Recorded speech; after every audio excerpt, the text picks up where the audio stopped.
Dialogue is the exchange of words between two or more people. We talk to each other every day. For example, you talk to your brother or sister as soon as you wake up. Your mother comes to wake you up in the morning and then she talks to you. When your father comes home from the office, he chats with you. When you go to the shop to buy something, then you speak to the shopkeeper. If you meet any of your neighbors at the shop, you talk to them as well. These are all dialogues or conversations. You have rightly understood that dialogue is a part of our daily life. This means there is nothing different or complex in it. Dialogue means exchanging opinions, thoughts, or emotions of the people talking. This means you can write dialogues quickly after you understand this. Now we'll see the essential points to consider for writing a good dialogue. There is always some subject, reason, or theme for any dialogue. Before starting to write, decide the issue or the purpose for your dialogue writing. Dialogue happens between two people, face to face. So, use conversational English. Do not use the language used in books or poems. Instead, use simple language of daily speech. That will make your dialogue natural and realistic. So, avoid complex, difficult words as much as possible in your dialogue writing. The sentences in the dialogue should be understood immediately when heard. So, do not write very long sentences in the exchange. Short and simple sentences make the conversation effective. Sometimes dialogues can also be imaginary. For example, dialogues with rivers and mountains. These are not living beings. They cannot speak. But if we imagine what they would say if they could talk, then we can write dialogues with our ideas. That means if there is a dialogue between the river, mountain, sky, bird, then we must imagine that we are in their place. We have to understood that they are of our age. Then it becomes easy to write the dialogues. Sometimes the people talking in the dialogue are from the past. For example, Swami Vivekananda or J.R.D. Tata. In such cases, we have to make some changes while writing the dialogues, don't we? Yes, we should, definitely. We must use the language and words that suit their time while writing the dialogues. How was the language in their time? What were the elements of that language? If we do not know about their writings and subject matter and assume that they used modern words while speaking, then it would be wrong. Because there was no English language in India. The British came to India and then the Indians learned the English language. English language of that period. Even the local languages like Marathi, Hindi of that time, they were quite different from the way we speak today. Decide what language and expressions suit the vegetable seller and the customer. While writing dialogues, we must consider other things when choosing the language. That is the age of the people talking, what kind of work they do, what is their subject matter, what are their likes, dislikes, whether he is a boy or a girl or a man or a woman. Does he live in a city or on a tribal area? The language also changes accordingly.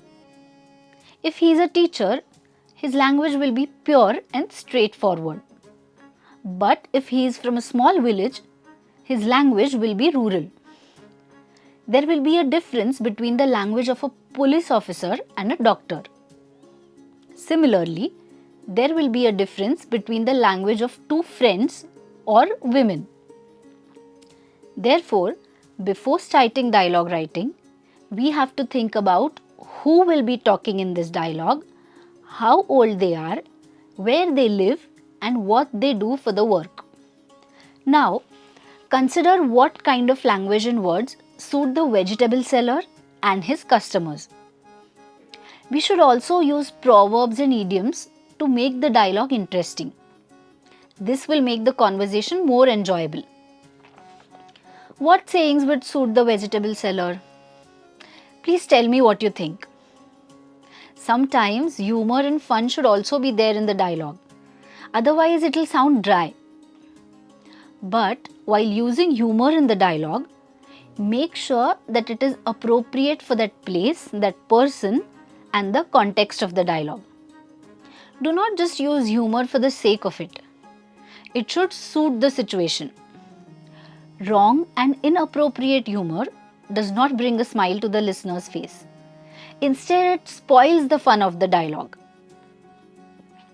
Then, see what kind of humor you can use in the dialogue with the vegetable seller and uncle.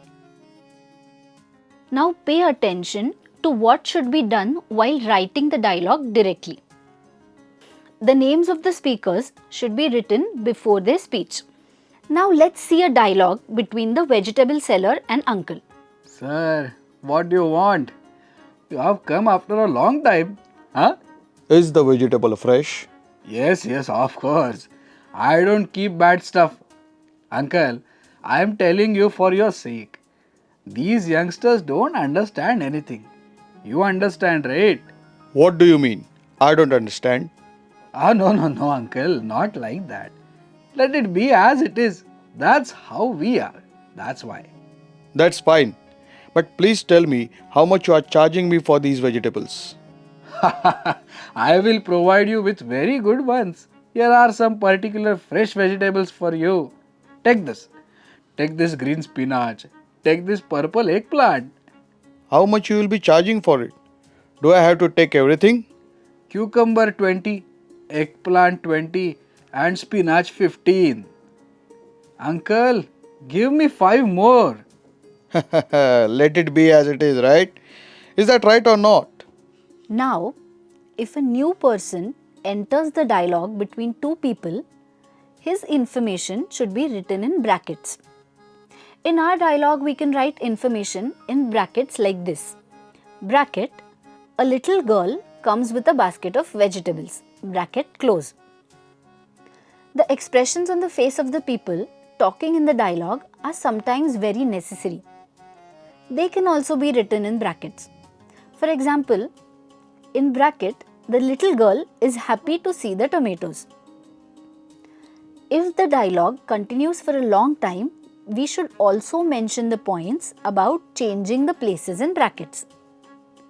In our dialogue, we can describe such a change in this way. In bracket, the vegetable seller takes his vegetable cart to the next square. At the end of dialogue writing, the subject should not remain incomplete and the dialogue should be concluded. Write a dialogue between the two. River and sea, two classmates, doctor and patient, mother and son. What did we learn? Dialogue refers to a conversation between two or more individuals writing a conversation between two or more people. It's essential to make it sound realistic. To do this, you must decide why they are talking, where, and how old they are. You should also include other details in brackets like actions and descriptions. The dialogue should be in simple and spoken language. We should appropriately use proverbs, idioms, and humor to engage the dialogue. The dialogue should be complete at the end of the dialogue writing.